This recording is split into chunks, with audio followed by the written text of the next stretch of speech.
시간 우리에게 주시는 하나님 말씀 사도행전 9장 36절에서 43절까지의 말씀입니다. 사도행전 9장 36절에서 43절까지의 말씀 신약 204면에 기록되어 있습니다.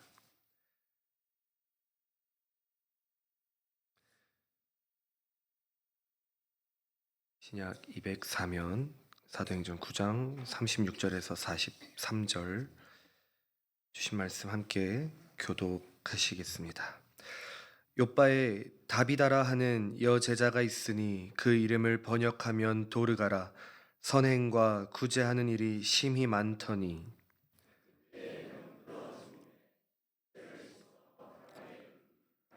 룻다가 욥바에서 가까운지라. 제자들이 베드로가 거기 있음을 듣고 두 사람을 보내어 지체 말고 와달라고 간청하여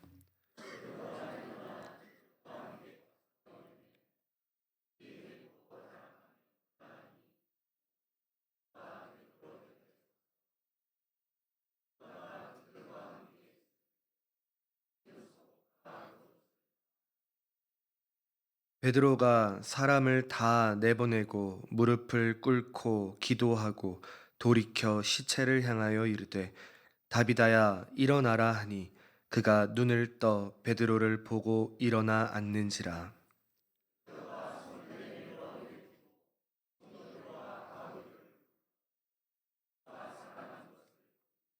온 욥바 사람이 알고 많은 사람이 주를 믿더라. 베드로가 욥바에 여러 날 있어 시몬이라 하는 무두장이의 집에서 머무니라. 아멘. 여러분 호빵맨이라는 만화 캐릭터를 아십니까? 제가 어릴 때 참 좋아했던 그런 캐릭터였습니다. 이 호빵맨을 떠올리면은 어떤 이미지 또 어떤 이야기들이 주로 생각이 나십니까? 호빵맨은 도움이 필요하거나 배고픈 사람들을 만나면은 어떻게 하죠? 자기 얼굴, 그러니까 호빵을 떼어서 먹여줍니다. 자기 살을 떼어주는 거죠. 심지어 그렇게 떼줄 때마다 자신의 힘은 약해집니다. 그럼에도 불구하고 도움이 필요한 사람을 호빵맨은 절대로 외면하는 법이 없었습니다. 그리고 마을의 평화를 위해서 자신의 시간을 쪼개서 늘 그렇게 순찰을 다녔었죠. 우리가 세상의 계산법으로 호빵맨의 삶을 한번 들여다볼까요? 참 바보 같고 손해보는 삶입니다. 자기 머리를 떼어주면은 힘이 약해짐에도 불구하고 자기의 살을 떼어서 남을 먹이고 자기의 시간을 써서 남을 돕는 삶, 얼마나 비효율적입니까? 그런데 참 신기하죠. 그 희생을 통해서 도움을 받는 사람들은 배불러하고 행복해합니다. 그리고 우리는 그 캐릭터를 보면서 마음이 따뜻해짐을 느끼게 되죠. 예수님을 믿는다는 것이 어찌 보면은 이와 같은 것 같습니다. 세상 사람들은 우리를 보면서 왜 그렇게 바보같이 구냐? 왜 손해보냐? 왜 그렇게 다 퍼주냐? 이렇게 말하지만 성경은 그 바보 같은 삶이 사람을 살리고 세상을 변화시킨다라고 우리에게 말해주고 있습니다. 오늘 본문에 딱 이런 사람이 나옵니다. 세상의 눈으로는 너무나 바보 같았지만 하나님의 눈에는 가장 지혜롭고 아름다웠던 한 사람입니다. 오늘 본문의 배경이 되는 장소, 그 장소는 욥바라는 항구 도시입니다. 성경을 좀 읽으신 분들은 욥바 하면 딱 떠오르는 인물이 있으실 건데 바로 요나 선지자입니다.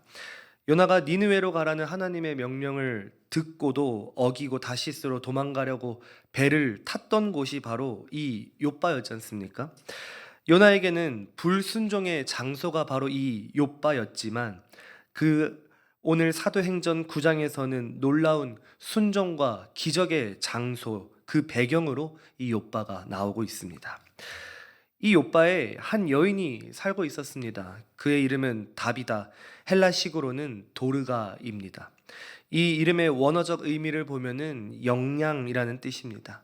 영양은 어떻습니까? 눈이 크고 맑고 몸놀림이 매우 빨라서 고대 근동 사회에서는 여인의 우아함 그리고 아름다움을 상징하는 그런 동물이었습니다. 그런데 36절 상반절을 보면은 이 성경이 다비다라는 인물을 소개할 때 아주 독특한 호칭을 사용하고 있습니다. 뭐라고 부르냐면은 여제자 이렇게 부르고 있죠. 여제자라는 호칭이 왜 독특하다고 얘기를 하는 거냐, 차별하냐 하실 수도 있는데 그게 아니라 헬라어 원문으로 보면은 마데트리아라는 단어가 쓰입니다. 놀랍게도 신약 성경 전체를 통틀어서 여성에게 제자라는 명칭이 직접 사용되는 곳이 이곳이 유일하기 때문입니다. 또 아시다시피 당시 유대 사회는 또 남성 중심적인 사회였지 않습니까? 여성을 제자로 인정하는 일이 거의 없었던 거죠. 그럼에도 성경이 그녀를 여제자 이렇게 기록하고 있다는 것은 무엇을 의미하는 것입니까? 그녀가 단순히 교회만 왔다 갔다 하는 그런 성도가 아니었다라는 거죠. 예수님의 가르침을 철저히 따르고 교회의 리더십을 가질 만큼 존경받는 영적 지도자였다는 것을 보여주고 있는 것입니다. 그녀의 삶이 구체적으로 어떠했는지에 대해서도 성경이 잘 기록하고 있죠. 36절 하반절을 보면은 선행과 구제하는 일이 심히 많더니 이렇게 기록하고 있습니다. 여기서 우리가 주목해야 할 단어가 있다면은 바로 많더니라는 동사입니다. 헬라어 원문의 시제를 보면은 미완료형으로 쓰여지고 있습니다. 그러니까 과거의 동작이 계속 반복됐다 이렇게 말하는 건데, 어쩌다 한번 기분 내켜서 선행과 구제하는 일을 했던 사람이 아니라, 연말에 한번 그냥 불의요톱기 한 것이 아니라 과거부터 지금까지 습관적으로 끊임없이 한결같이 계속해서 선행과 구제하는 일을 했었던 사람이라고 얘기를 해주고 있는 것이죠. 다비다에게 선행은 특별한 그저 한 번의 이벤트가 아니었습니다. 밥 먹고 숨 쉬는 것처럼 그저 너무나 자연스러웠던 일상이었고, 말로만 신앙생활을 했던 것이 아니라 자신의 삶을 갈아 넣어서 이웃을 섬겼던 진짜 매력 있는 그리스도인의 모습을 보여줬던 인물인 거죠. 그런데 우리 인생이라는 것, 또 하나님의 섭리라는 게 우리가 이해하기 참 어렵지 않습니까? 그렇게 신실하고 착한 여인이지만 오늘 말씀해 보니까 병들어 죽게 됩니다. 이 다비다가 죽자 욥바의 사람들이 큰 슬픔에 잠기게 되죠. 그리고 사람들은 그녀의 시체를 깨끗이 씻어서 다락에 눕힙니다. 여러분, 다락에 눕혔다는 것에 주목해 볼 필요가 있습니다. 여기서 우리는 당시 장례 문화를 좀 들여다봐야 될 필요가 있는데, 그래야 이 장면이 조금 이해가 되겠는데, 당시 팔레스타인 지역은 기후가 매우 더워서 시신이 빨리 부패했기 때문에 사람이 죽으면 당일에 매장하는 것이 관습이었습니다. 그런데 본문을 보니까 매장을 하지 않죠. 지금 시신을 씻어서 다락방에 눕혀둡니다. 이것은 절대로 일반적인 장례 절차가 아니죠. 게다가 그들은 욥바에서 약 18km 정도 떨어져 있는 룻다에 있는 베드로에게 두 사람을 보내서 지체 말고 이곳으로 와달라 이렇게 간청을 하죠. 18km면은 성인 걸음으로 부지런히 가야 4-5시간, 왕복이면 8-9시간이 넘는 그런 거리이죠. 시신이 부패해 가고 있는데 왜 장례를 빨리 치르지 않고 베드로를 불렀을까요? 단순히 장례 예배를 인도해 달라고 불렀을까요? 아닙니다. 그 단서가 바로 다락방에 있습니다. 구약을 잘 아는 유대인들에게는 이 다락방은 아주 특별한 장소였습니다. 구약의 엘리야와 엘리사 선지자가 죽은 아이를 살려냈던 장소가 바로 다락방이었죠. 성도들이 다비다를 다락에 눕히고 베드로를 와달라고 청한 것은 하나님께서 이 귀한 여종을 이대로 데려가실 리 없다는 믿음, 베드로를 통해서 혹시라도 다시 살려주시지 않을까 하는 일말의 부활 신앙을 가지고 기대를 하고 있었던 것입니다. 여러분, 이것이 참 중요한 장면입니다. 다비다의 평소 삶이 얼마나 아름다웠으면은, 얼마나 매력이 있었으면은 성도들이 그녀의 죽음을 도저히 받아들이지 못하고 기적을 기대했을까요? 하나님, 이 사람은 아직 가면 안 됩니다. 이 사람은 우리에게 너무나 필요한 사람입니다. 이런 간절함이 지금 성도들의 마음에 가득했던 것입니다. 베드로가 헐레벌떡 도착을 합니다. 그리고 다락방으로 올라갔을 때 마주한 장면, 저는 이 장면이 오늘 본문에서 가장 가슴 뭉클한 장면이라고 생각을 하는데, 39절을 보면은 모든 과부가 베드로 곁에 서서 울며 다비다가 그들과 함께 있을 때 지은 속옷과 겉옷을 내보이거늘. 여러분, 이 과부들 어떤 사람들입니까? 1세기 당시 사회에서 과부라는 것은 고아와 나그네와 더불어서 가장 보호받지 못한 그런 빈민 계층이자 사회적 약자였지 않습니까?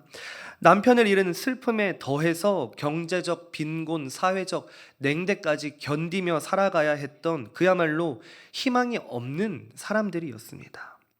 그런 그들이 베드로를 둘러싸고 울면서 무엇을 보여주고 있습니까? 속옷과 겉옷입니다. 이것은 다비다가 생전에 그들을 위해서 만들어줬던 옷들이죠. 여기서 속옷과 겉옷은, 속옷은 살에 닿는 옷이고 겉옷은 잘 때 이불 대용으로 쓰는 옷이었습니다.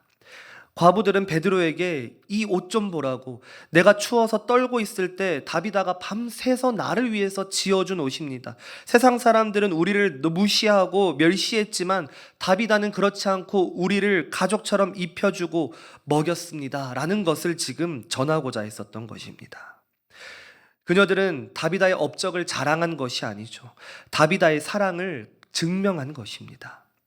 다비다는 단순히 돈을 던져준 게 아니라 한 땀 한 땀 바느질하며 자신의 시간과 정성을 내어주었습니다. 베드로는 그들의 눈물과 손에 들린 옷들을 보면서 마음이 뜨거워졌을 것입니다. 그리고 사람들을 다 내보내고 무릎을 꿇고 기도하죠. 그리고 외칩니다. 다비다야, 일어나라. 그러자 죽었던 다비다가 눈을 떠서 베드로를 보고 일어나 앉습니다. 죽음이 생명으로 바뀌는 역사가 일어난 것이죠. 여러분, 오늘 설교의 결론이 여기서 끝나면 안 됩니다. 착한 일 많이 했더니 죽었다가 살아났더라, 그러니 우리도 착하게 살자, 이런 메시지를 오늘 전하고자 하는 것이 아닙니다. 오늘 본문의 진짜 결론은 42절에 있습니다. 다 같이 42절 말씀을 한번 읽어보면 좋겠는데, 우리 42절을 한번 같이 읽어볼까요? 시작. 온 요빠 사람이 알고 많은 사람이 주를 믿더라. 아멘. 여러분, 이것이 핵심인 것입니다. 기적 그 자체보다 중요한 것은 기적의 목적인 것이죠. 하나님께서 베드로를 통해 죽은 자를 살리신 것은 단순히 다비다의 수명을 연장해 주기 위함이 아니라 이 놀라운 사건을 통해서 예수 그리스도가 생명의 주인이심을 증거하고 욥바의 수많은 불신하는 영혼들, 믿지 않는 영혼들을 구원하시기 위함이었습니다. 여기서 우리가 놓치지 말아야 할 아주 중요한 영적 원리가 있는 것이죠. 하나님은 전능하신 분이십니다. 다비다가 없어도, 베드로가 없어도 얼마든지 기적을 일으키실 수 있는 분이십니다. 하지만 하나님은 오늘 다비다라는 한 성도의 삶을 기적의 재료로 사용하셨습니다. 여러분, 생각해 보십시오. 만약 다비다가 이기적으로 살았다면은, 지 혼자 잘 먹고 잘 살았다라면은 그녀가 죽었을 때 사람들이 슬퍼했겠습니까? 장례를 미루면서까지 베드로를 불러왔겠습니까? 아니요. 당장 장사를 지냈거나 죽었는갑다 하고 별 관심도 없었을 것입니다.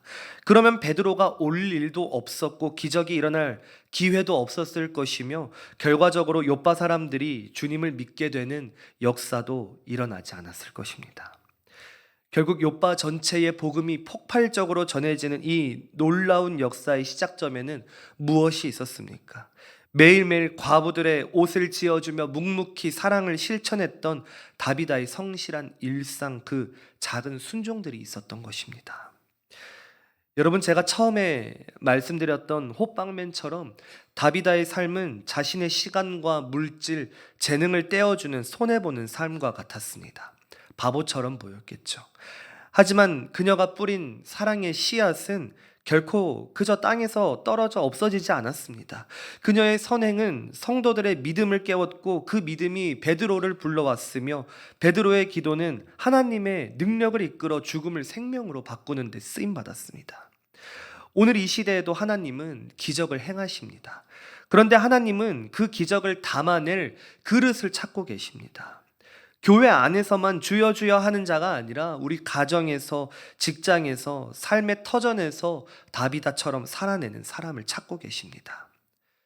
우리가 베푸는 작은 친절 하나, 힘들어하고 있는 지체에게 건네는 그 따뜻한 커피 한 잔, 그리고 우리가 매번 보내는 선교지를 향한 물질들, 누군가를 위해 내어주는 시간과 물질이 어쩌면 너무 보잘것없어 보이고 지금은 작아 보일지도 모릅니다. 또는 아무도 알아주지 않는 것 같아서 속상할 때도 있을 수 있습니다. 하지만 꼭 기억하시길 바랍니다. 그것들이 쌓이고 쌓여 언젠가 하나님의 때에 반드시 죽어가는 한 영혼을 살리고 구원하는 아주 결정적인 복음의 통로로 쓰일 것입니다. 여러분, 우리도 다비다처럼 살아보려고 노력하는 한 해가 되어지기를 간절히 소망합니다.